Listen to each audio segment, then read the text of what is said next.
ఇక బండి కుటుంబంలో జరిగినటువంటి సంఘటనతోటి ఇక బీజేపీ పరిస్థితి అయితే కుడిదల పడ్డ ఎలిక లెక్క అయిపోయింది పరిస్థితి. పాపం కక్కలేక మింగలేక అని అడుగుంది. దీని మీద స్పందించాలనా స్పందించద్దా, దీని మీద ఏం మాట్లాడితే ఏమవుతుందో, పార్టీ ఎలాంటి యాక్షన్ తీసుకుంటుందో, ఎవరు ఏం నిర్ణయం తీసుకుంటారో అని చెప్పేసి కొంత చాలా అంటే చాలా దారుణమైన పరిస్థితులు ఎదుర్కొంటారు. వాళ్ళ మహిళా మొత్తం వారియర్స్ ఉంటారు వాస్తవానికి బీజేపీలో. వాళ్ళంతా సైలెంట్ అయిపోయారు, వాళ్ళ మీద ట్రోల్స్ కూడా నడుస్తున్నాయి.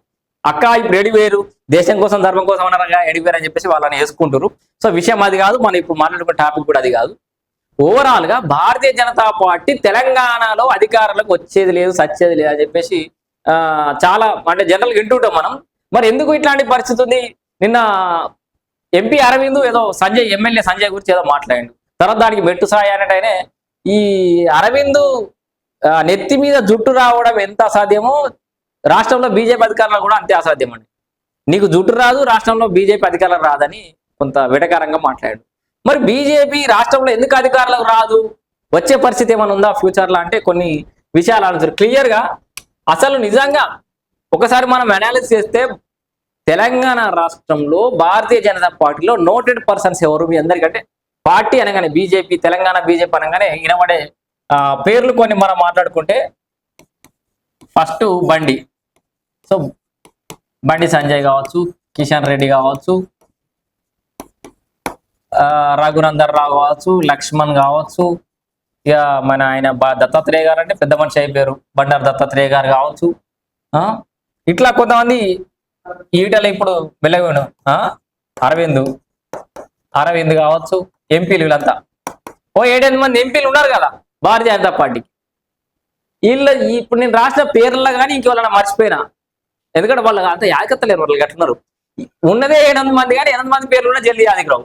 ఈ 8 మంది ఎంపీలల్లా ఎవరైనా గన్ షాట్ గా ఈ నియోజకవర్గం నుంచి ఎమ్మెల్యే గెలుస్తారు అని ఏదో నియోజకవర్గం పేరు చెప్తా అంటే చెప్పారు, కింద కామెంట్ చేయండి. ఎమ్మెల్యేగా గెలిచే కేపబిలిటీ కానీ గన్ షాట్ గా ఇది వీళ్ళ డెడికేటెడ్ గా వీళ్ళ నియోజకవర్గం మీద వీళ్ళు ఎమ్మెల్యే గెలవగలుగుతారు అనే నాయకులు ఎవరైనా ఉన్నారా? ఒక్కరు కూడా లేరు.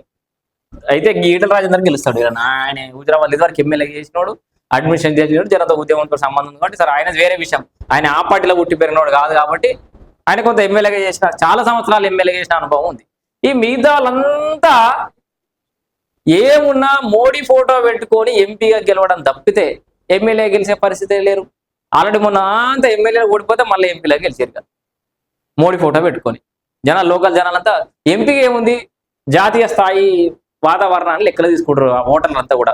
ఇక్కడ అంతర్జాతీయ సంబంధాలు కావచ్చు, అక్కడ బార్డర్ల సెక్యూరిటీ విషయం కావచ్చు, కేంద్ర ప్రభుత్వ విధానాలు కావచ్చు, సో ఇట్లా అనేక అంశాలు లెక్కలు తీసుకొని, జాతీయ భద్రతను లెక్కలు తీసుకొని, ప్రధాని ఎవరున్నారు అనే లెక్కలు తీసుకొని ఎంపీ ఓట్లు ఇస్తారు. అట్లా మోడీ ఫోటో పెట్టుకొని వీళ్ళందరూ ఎంపీలే గెలిచేది తప్పితే సొంతంగా వీళ్ళే ఎమ్మెల్యే గెలిచే పరిస్థితి లేదు. వీళ్ళు రాష్ట్రంలో అధికారంగా ఎంత తీసుకొస్తారు బీజేపీని? సాధ్యమవుతుందా? నిజంగా బీజేపీ ఎవరైనా ఉంటే ఆలోచన చెయ్యరు. ముందుగా మీరు రాష్ట్రంలో అధికారం రావాలంటే ప్రతి అంశం మీద స్పందించడం నేర్చుకోరి. పోయి నిజంగా ఆ పార్టీ ఆఫీస్లో పోవాలి, మధ్యాహ్నం భోజనం చేయాలి, ఆయన ఏదో ప్రెస్ మీట్ పెట్టాలి కాదు. ఎందుకు కళ్ళాళ్ళు ఎందుకు తిరుగుతలేరు? ఇప్పుడు ధాన్యం కొనుగోలుకు దానికి సంబంధించి మందకోడి నడుస్తున్నాయి, కేంద్రం ఎందుకు మిమ్మల్ని అడుగుతారని అడుగుతారు బరాబర్. అధికారంలో మీరు కేంద్రంలో ఉన్నారు, రాష్ట్రం గిది చేస్తుంది, కేంద్రం ప్రభుత్వం తరఫున మేము గిది చేస్తున్నాం, యూరియా విషయంలో గిది జరుగుతుంది, కొనుగోలు విషయంలో గిది జరుగుతుంది, చెప్పండి. మేము కొనుగోలు కొనే లిమిట్ తగ్గించేసినాం రాష్ట్రాల నుంచి అని చెప్పండి. చెప్పరు. ప్రజాక్షేత్రంలో పోయి తిరిగి ఫస్ట్ మీరు ఆ నార్త్ సిద్ధాంతాలు తీసుకొచ్చి తెలంగాణలో రుద్దుతా అంటే అది అసాధ్యం. పర్టికులర్లీ ఇక మీరు ధన్ యోజన ధన్మని జనాలు అటు వెళ్ళిపోతారు. మీరు తొందరగా ఇక్కడ పరిస్థితులకు అనుగుణంగా మీరు జై తెలంగాణ అంటేనే తప్పితే మీరు జై మోడీ అంటేనో, మోదీ కోసం దేశం కోసం మోదీ కోసం మనం, మరి తెలంగాణ కోసం మోదీ ఏం చేసిన అనేది మీరు చెప్పుకోవాలి. అప్పుడే జనాలు మీకు పట్టం కడతారు.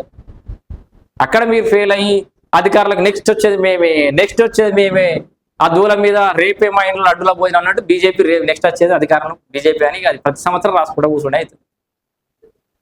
మరి కళ్ళన్న బీజేపీ అధికారంలో రావాలంటే గిసోటి ఇవ్వాలి. అండ్ ఇక్కడ ఇంకొక పెద్ద ప్రిడిక్షన్ రాశారు ఒక ఆయన, అది ఇంకొక వీడియోలో చెప్తా. బండి సంజయ్ని కావాలని ఇరికిచ్చిరు, దీనికి పెద్ద స్కెచ్ నడుస్తుంది వెనకాల. హరీష్ రావు తీసుకొచ్చి భారతీయ జనతా పార్టీ రాష్ట్ర అధ్యక్షులు చేయబోతున్నారు, ఏదో రాసిరు. దాన్ని ఇంకో వీడియోలో చెప్తా. Thank you.